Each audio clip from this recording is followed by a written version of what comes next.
The Locked On Podcast Network presents the College Sports Big 3 in 30. The three biggest stories in college sports. From our local experts at the Locked On Podcast Network. We bring you the real story, why it matters, what's next, who wins the big game, and more, all in 30 minutes. The College Sports Big 3 in 30 starts now with the biggest story in college sports. You are Locked On Ole Miss, your daily podcast on the Ole Miss Rebels. We are going into Thunderdome. Matt Sheehan from Locked On Spartans, Stephen Willis, Locked On Ole Miss. I want to say thank you to all the Michigan State fans that have been making my videos very successful this week. Thank you very much for that. Matt, I'm just going to assume that you didn't send them down there, but listen to this. This is funny. I understand that people are passionate about their teams. I get that. I understand. A little bit. Yeah. You think they can do it, but people in my comments telling me that Ole Miss has not seen a team as good as Michigan State. Aggressive. Okay. Yeah. Okay. Ole Miss is not going to be able to match up with a defensive team like Michigan State. Okay. Ole Miss is not going to be able to handle the depth of Michigan State. And I was like, are you aware that Ole Miss beat Alabama, Kentucky, Tennessee, Arkansas twice, and BYU? I mean, are you guys sure that you understand what's going on here? Mm-hmm. There's two paths you could have to March Madness fandom. It is just being so blindly defiant and confident in your team that you will convince yourself that they can beat the Golden State Warriors, or you could just constantly live in a state of worry and anxiety, and that's the road that I travel down, Stephen. It's not the healthiest road, but that's where I'm at right now because, well, it's awesome being a Michigan State fan. We've been doing this tournament for 27 straight years, but you also see some I believe in 27 years in the tournament. You know that nothing is a given. And while there is reason for Michigan State to be confident in this game, of course, like, yes, we do have a really strong defense, stronger than any in the SEC. I'm just going to go ahead and just stop just a little short of that. Are we a deep team? Absolutely. Are we as deep as like an Auburn team? I don't know about that. But look, there's many good things going on for Michigan State, but yeah, we're going against a team that is beyond battle tested, playing in the SEC, because it was fun to start the tournament, you know, seeing the Oklahomas of the world go down and thinking, overrated basketball conference. And then shucks, here you guys are with a really good showing in the Sweet 16. It turns out that, no, you guys were actually a good conference all along. So it's been a good Michigan State team. Are they going to be as good as top flight SEC schools? Stay tuned to find out. It's going to be a good one on Friday night. It's like we said off air. If you are in the Sweet 16, you're good enough to beat the team you're playing. There are no easy wins. There's no, honestly, and this is not an insult to mid-majors, there's no West Coast Conference team in this tournament. Right. Yeah. There's no Ohio Valley that just made it through. Mm-hmm. These are four power conference, battle-tested conference teams that are lined up. And it makes sense that this is the most highest rated NCAA tournament in 32 years because of that. I don't know if I want it every single year where you don't get like a St. Peter story or a Fairleigh Dickinson story or anything like that. But every once in a while, just having heavyweights only make it to the Sweet 16, it makes for great basketball. Because usually in, tournaments past, okay, you want to see some first round upsets, but by the time the second weekend rolls around, no disrespect to all the mid-major schools out there, but I'm all set seeing like, what would it be, like a 13 seed play, I don't know what it would be, like a 2 seed, something like that. I'm all good. Like, this is going to be just banger after banger after banger of basketball games on Thursday, Friday, Saturday, and Sunday, which is like what we want in life. We just want to be entertained with high-level hoops, and this is what we're going to get, especially out of our two teams, Steven. It's nice. Yeah, it should be funny. It's like I told somebody today, it's like, hey, we play apparently high-level basketball now, so that's cool. We're a basketball school. I know. Yeah, seriously. This is like our, 12th NCAA tournament game. Wow. In basketball history, yeah. Sure. And this is the second time only that Ole Miss has ever made it to the Sweet 16, which is our longest run ever. Man. So what we have here is a blue blood, because Michigan State is a blue blood. We've all seen the YouTube videos of Magic Johnson and all of that going all the way through Mateen Cleaves. We all seen that. Whenever you try to find Ole Miss basketball videos on YouTube, a little bit of a different story. There's Bryce Drew and not much else. Right? It's a good callback right there. No, but I mean, when you get Chris Beard as a coach, he could make me and my 4 closest friends that are all below 6 feet tall a really competitive basketball team. And when you guys have experienced older players like you do down at Ole Miss, well, of course, showing up to the Sweet 16, not that big of a surprise. It's actually one of the few Sweet 16 teams that I got correct on my brackets. So I went about 4 of 16, but yeah, got the Rebels in mind. So thanks, Chris Beard, for that. Appreciate that. Yeah, and immediately after the game, when Tom Izzo was basically informed of who he was going to play, his instinct, his reaction immediate when he found out that he was playing Chris Beard was not happy. It was PTSD a little bit from 2019. Yeah, the Final Four against Texas Tech. And it's funny. I don't know if the coaching staff feels this way. I don't know if other fans feel this way. But to me, that game feels like it happened 2 seasons ago, not 6. So this is still fresh in the mind of all of us State fans. And obviously, just like I said, and just like we've all seen the last few weeks here, Chris Beard still just a fine coach in the game of basketball. This game is going to be so much fun because I love defensive basketball. And having Chris Beard as a coach, that makes you're in a good position if you like. Tom Izzo, they've played good defense for years, decades even. That's what they do at Michigan State. So, Matt, I was talking about you before we went on. I think this game has a chance to be a major league rock fight to where the final score is something like 59-55, and everybody's like going, what just happened? And it's going to come down to 1 or 2 steals, turnovers by Ole Miss, or rebounds by Michigan State. That is going to be the difference in this ballgame.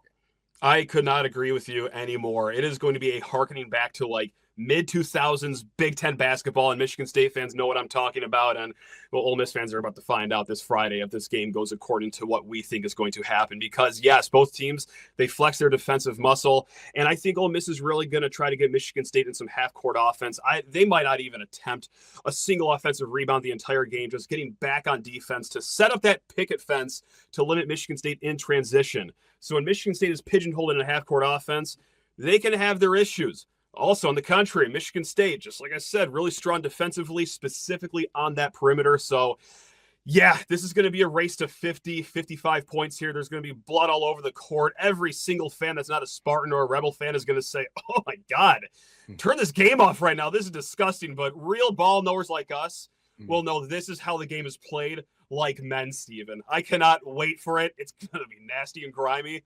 Oh, man, bring me back to those days. Oh, it's going to be amazing. Absolutely amazing. I can't wait. And this is the advantage that I think Ole Miss has in this game, okay? This is the singular advantage. In the no-middle defense that Chris Beard runs, they're very good defensively. They clog up the middle. They want you to kick out. The weak spot in that defense is the corner three-point shot. Well, in this tournament, the rims appear harder. They're tight. It's a tight rim. Yep. The balls are overinflated. There's not many balls that rattle in. Yeah. That's an advantage, Chris Beard, and another reason I think this is going to be a rock fight. So if Ole Miss can avoid foul trouble, especially Dre Davis and Malik Dian, the bigs that they actually have, force Michigan State out of the lane. Do not let them drive. They did a good job against Carolina not doing that. They did a good job against Iowa State not doing that. If they can pull that off, I do think they have the advantage in this game. And where I see the Michigan State advantage is, and you don't have to look hard for it, you don't have to do a lot of squinting, it is going to be the rebounding margin here, because Ole Miss outside the top 300 in a few rebounding metrics, of course. And, well, it's not that Michigan State is a good rebounding team. They have been elite so far this season, especially on the offensive boards. And you saw it against Bryant. I'm not going to say that we would have, lost that game should they not have gotten so many second chance points, but that is what really extended their lead in that game and made it a comfortable last 10 minutes of that stretch. And this is hardly the only time they've done that so far this season is, like I said, the half-court offense, there are moments where it could be a little more desirable than what you're seeing. But what really helps is when you get 2 or 3 cracks at the hoop. And Michigan State is just an incredible offensive rebounding team. So that's where Michigan State easily sees an advantage there, just because, again, it's top 5 rebounding team versus a team outside the top 300. But again, weird things happen in March. We'll see if anything changes, but just right on the paper and with your eyeballs, that's where I see the advantage for Michigan State. Yes. Ole Miss needs to keep the rebounding. They need to lose by 10 or less in the game. That's fair. Yeah. If they can lose, they lose by 10 or less, they can turn you over enough to get the possessions back. Yep. In the games against Florida, in the game that they got blown out at Auburn, It was like a 25 rebound disparity. It was a mauling. They got beat by Mississippi State. They got mauled on the boards by 20 rebounds. Vanderbilt got them. They mauled them on the boards by like 20 rebounds or something like that. So if Ole Miss can keep that rebounding disparity to about 10 or less, Iowa State was a big team too. And it was something to where you thought that this rebounding thing was going to show itself. And at the beginning of the game, it absolutely showed itself. And Iowa State probably had 6 or 7 offensive rebounds before the first TV timeout. The rebounding margin in that game was Iowa State +4. Ole Miss was able to handle that fight on the boards. And whenever Ole Miss started kind of playing even on the boards with Iowa State, all of a sudden you saw a 20-2 run by Ole Miss against Iowa State, and that game was over. Also, the hot shooting too from Ole Miss, and this is what I wanted to ask you about, because in the first 2 tournament games, Ole Miss, you guys are shooting, I believe it's 19 of 39 from behind the arc, which is like incredible. Might not be the most sustainable number, but it's not like you guys have been a bad shooting team all season. I believe you're humming around 34%, roughly 120th in the nation. But another possible advantage I see for Michigan State here is that they are top 5 in the nation at opposing 3-point percentage, and it's easy to see why they have the athletes on the outside, whether it's, your point guard, Jeremy Fears, or even outside of him, Jace Richardson, for as good as he can be offensively. He's that strong defensively, too. You tack on Trey Holloman and Jaden Akins. It is a really strong package on the perimeter there. Do you think that hot shooting is something you can sustain in this game, or are you a little worried about a slight dip here coming up in this one? Oh, I'm worried about, like I said, just judging by the scores, I think the 3-point shooting is going to come down. The key in this game for Ole Miss is probably going to be Dre Davis and Malik Dia. It's not going to be Purdue or any of the guards, because Michigan State's going to D those guards up. They just are. But Dia is a matchup problem. It doesn't matter who you are, unless you're Janai Broome. It's a matchup problem. He's shooting threes. He's one of the more athletic players on the floor. He's 6'9", 260 pounds. He can play absolute bully ball. Yeah. Whenever that happens, that is how the extra pass can come up and the open 3-point shots can happen. They need to force Michigan State to help. If you can do that, find the open person, hit the open shots. They did not hit the open shots in the SEC tournament. That was the difference there. That probably cost them the Auburn game, not making 3-point shots in that game. But if they can do that, they're going to be in good shape. A lot of people don't realize about this Ole Miss team. They're like, oh, they've lost 3 games over the last month or so. Those 3 games are 2 games to Auburn and 1 to Florida.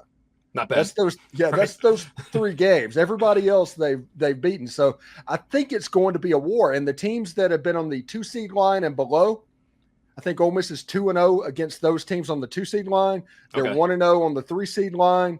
It's the ones that they had problems with this year. Auburn and Florida really kind of chewed them up. And like I said, Michigan State has the athleticism to do a rebounding number on this Ole Miss team. They absolutely do. No, not a single person will be surprised if Michigan State wins this game. But not a single person should be surprised if Ole Miss wins this game either. Opening day in Major League Baseball. That's today. The best way to get down to the park is Game Time. All baseball season long, you can snag great deals on good seats. The closer it gets to first pitch, plus Game Time shows you your view from your seat before you buy. The way you won't get stuck behind a column and miss half the game. I can't recommend Game Time enough. They show you the all-in price on each ticket. That way you know exactly what you're paying without the surprise fees. You'll even have peace of mind with Game Time because they have event cancellation protection and even job loss assurance, so I can buy with confidence. Take the guesswork out of buying tickets with Game Time. Download the Game Time app, create an account, and use code LOCKEDON for $20 off your first purchase. Terms apply. Again, create an account and redeem code LOCKEDON for $20 off. Download Game Time today. The last-minute tickets, the lowest price guaranteed.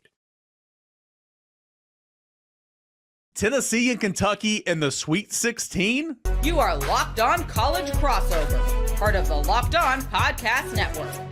It's Tennessee and Kentucky, not in Thompson Bowling at Food City Center, not in Rupp. It's Tennessee, Kentucky, and Indy in the Sweet 16. These two teams have played over 200 times in program in the series history. Not one time have they met in the postseason. In fact, this will be Tennessee's first postseason appearance against a team from the SEC, which I find that hard to believe as well. Any way you want to spin it, it's rare, but it should be a good game in Indianapolis on Friday night. Yeah, this is one of the biggest stages you could have possibly asked for such a big college basketball rivalry, one that's been extremely heated over the last several years, and one that I think is going to kind of have a new spark to it, I guess, now with Mark Pope at the helm winning his first 2 games against the Vols. And everybody and their mother on the internet has told me it's near impossible to win 3 straight games against an opponent. And then Kentucky ran into Alabama for a 3rd time in the SEC tournament, and we saw how that turned out. So I was going to let you know that as well. So I appreciate it. Maybe we could just end the show there. Like, Kentucky can't beat a team 3 times. Tennessee's going to win by 90. Book it. Full curtains. Yeah. There we go. Yeah, but this one feels like it's got a little bit of an extra spark to it. I'm super excited about that because throughout the course of this season, I've kind of been snake bitten, by the past several years with Cal, where you walk into a matchup, you look at it on paper, and you say, yeah, okay, we should win this game, and then they find a way to lose it. And here you are now, where Kentucky has miraculously won. It feels like 2 games in the Sweet 16, where it felt like they were kind of on their last breath there. It felt like with all the injuries and everything, but here we are now, and this Tennessee game, I'm not uber confident heading into it, but I feel better than I have in most big time matchups so far this season. And again, there's no reason not to, right? Just because Tennessee's lost 2 games this season to Kentucky doesn't mean Tennessee can't beat Kentucky. But if I'm a Kentucky fan right now, it's like, okay, I've beaten this team twice.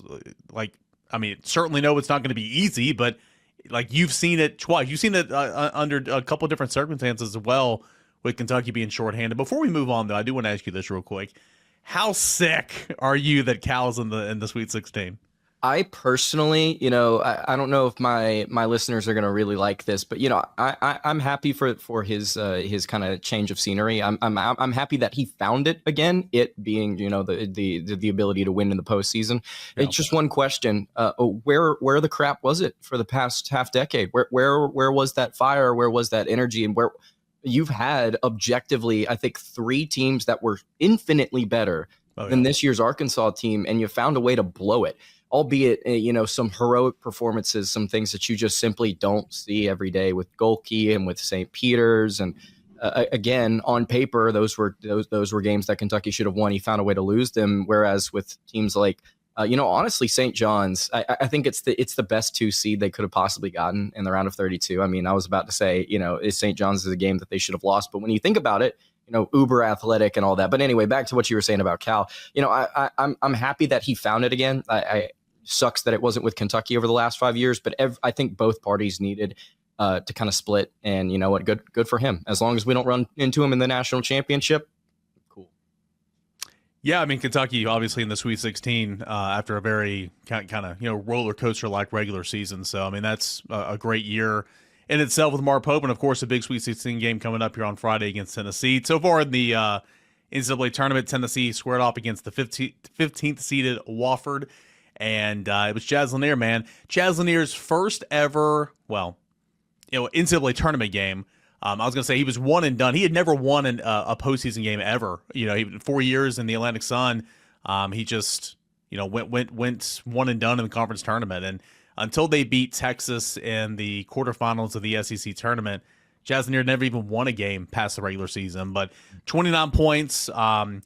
Only 2 players, one of them being Dalton Knecht, had scored more points in a Tennessee win in postseason history. So, I mean, that was the Chaz Lanier show there in Game 1. And then Game 2, he became Tennessee's single-season all-time three-point shooting leader, passing Chris Lofton again. It's Chaz Lanier 1 with like 116 threes in a season. Then it's Chris Lofton on the list there. But those are kind of the stories. I mean, Tennessee just absolutely annihilated UCLA in the second half. The final score, 67-58. I don't know if you watched it. I mean, that does it no justice. Tennessee beat the crap out of them. Yeah. And went to a 1-2-2 trap there at the end of the first half and allowed Tennessee to go on an 8-0 run in that half and then just kind of stormed away. So it's been 2 games that Tennessee handled physically, I wouldn't say from the get-go, but pretty much almost the entirety of the 40 minutes, at least 30 minutes. And, kind of cruising on into the Sweet 16, but knowing that it's going to be a challenge. Tell me about Kentucky's path so far against Troy and, of course, against Illinois. Well, I do want to say this about Lanier first real quick. And if I'm not mistaken, in both contests against Kentucky, I don't know what his point total was at the end of the game, but he struggled efficiency-wise. And, Kentucky fans haven't seen, what Chaz Lanier is capable of, at least not at this level. But this was a guy that Kentucky wanted badly. In the offseason. He ends up going to the Vols. And look, if you're gonna try and find a way to win this one, if you're Tennessee, you got to have your best player playing hot. And that's what he's doing right now. So I think Kentucky fans need to be absolutely aware of that. It's like, hey, this is a guy that you didn't see pop off in the first two games. Very much so could. In fact, I would actually expect it in this matchup. Yeah. But as far as Kentucky goes, this Troy team that they faced off against in the Sun Belt, I didn't say it publicly, but watching them and looking at them on paper, it was like, if Kentucky does not win this game in convincing fashion, there's something has gone horribly wrong. Because as good as they were coming out of the Sun Belt, I mean, physically they were just nothing compared to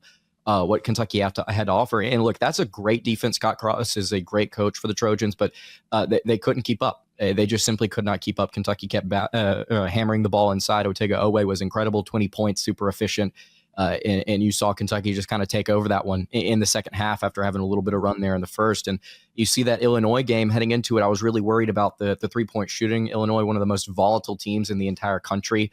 Up, down, up, down, up, down. They got super hot in their first game against the 11 seed Xavier. And, I had so many people tell me, all right, this is where they get cold. And I didn't believe it. And then you watched it and it was like they went ice cold from three. It just simply was not enough. I think maybe in another reality, they find a way to win that game. But Kentucky, I think, executed on the offensive end set-wise about as well as I have seen them execute this entire season. I mean, it was incredible. You were adding new wrinkles. You were adding more Peja stuff outside of your normal zoom action. You saw Kentucky's 5 men who operate the offense so much, making really good passes, sound decisions.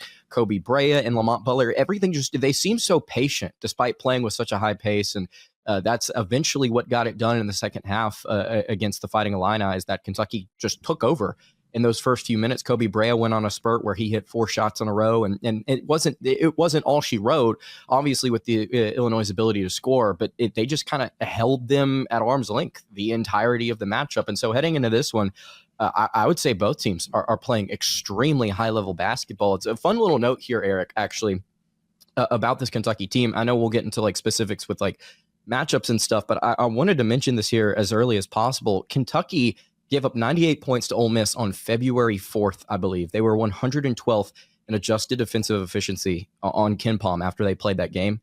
They're 45th right now. Wow. They have completely turned things around. Mark Pope apparently cut his hand wide open on a chair in Oxford at halftime, just angry at the performance. You could see it in the post game.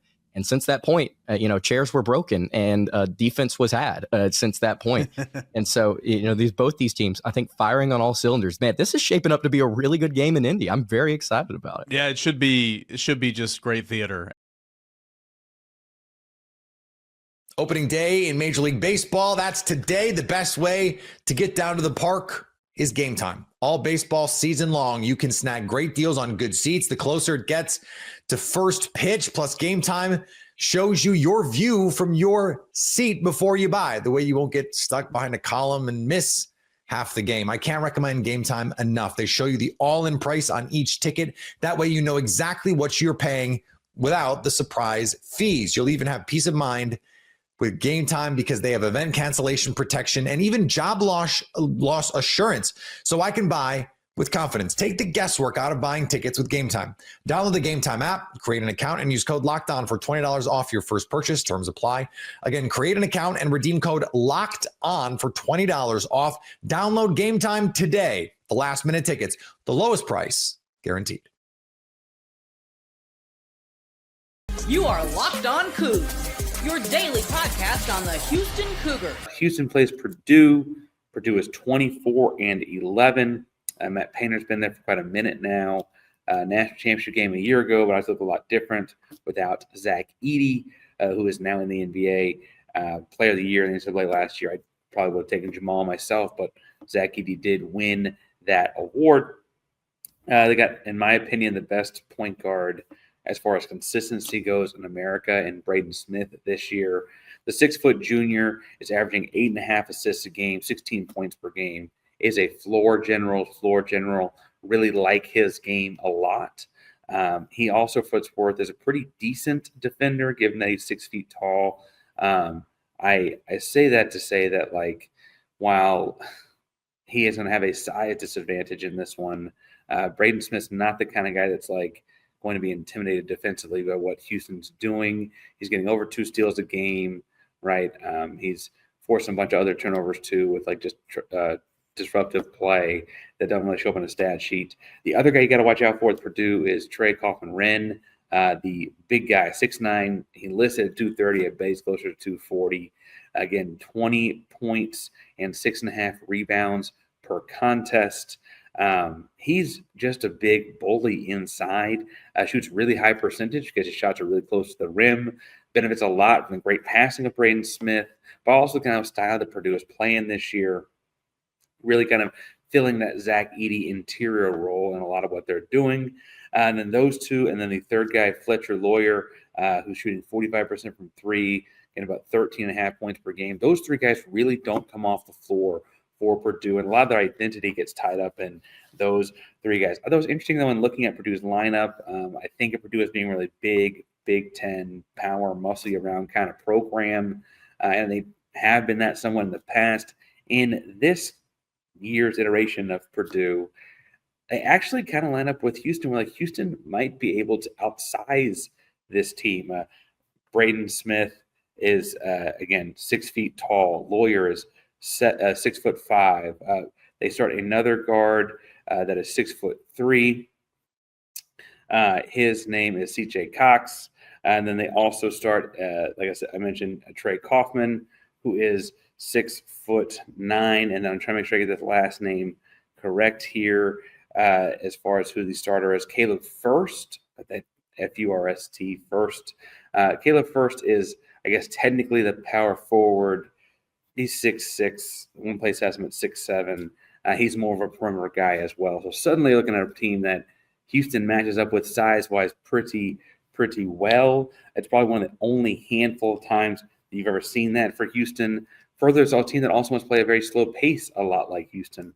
Houston is like 350th in pace of play, meaning possessions per game.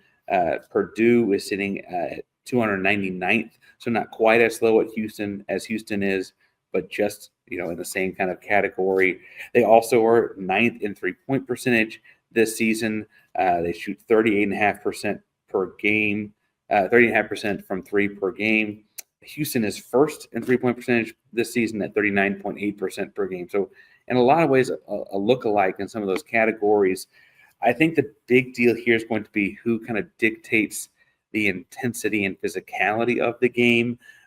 Trey Kaufman-Renn is going to be down around the rim. Do a great job with him of playing 4 out, 1 in, and using angles and his bluntly wide body and strength to seal off and cut off things, to create good entry pass and good entry lanes. It's one of the ways that Braden Smith will get the ball to him, get some of those assists that we're talking about. Braden Smith will also do high pick and roll actions with other guys that you have to respect on the pick and pop actions. And from there, he'll get downhill and have drop-off opportunities in 2-on-1 kind of situations with big guys to get to Kaufman-Renn. The other thing I'll point out is that of guys that are shooting over 2 threes per game, they've got 1, 2, 3, 4 guys shooting 38% or better from out behind the arc. Pretty impressive to look at. Smith himself shooting 38.5% on over 6 attempts per game. Fletcher Lawyer, I mentioned 45% from three at just over 4.5 attempts per game. So those two guys can really, really shoot. And I think that's also dictating how they get those entry passes in a 4 out, 1 in scenario, because they're taking advantage of the fact that you can't just leave the big guy backside help and all that kind of stuff to come double him. Taking advantage of that. You can't leave to go help the big guy, I should say, and come from the backside to help out. CJ Cox is the other guy I mentioned as far as their starting lineup goes, that shoots decent amount of threes, almost 2.5 threes per game, shooting 40% on those.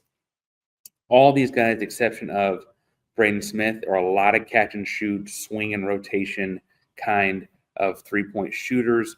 Purdue does pretty solid in terms of their assists per game.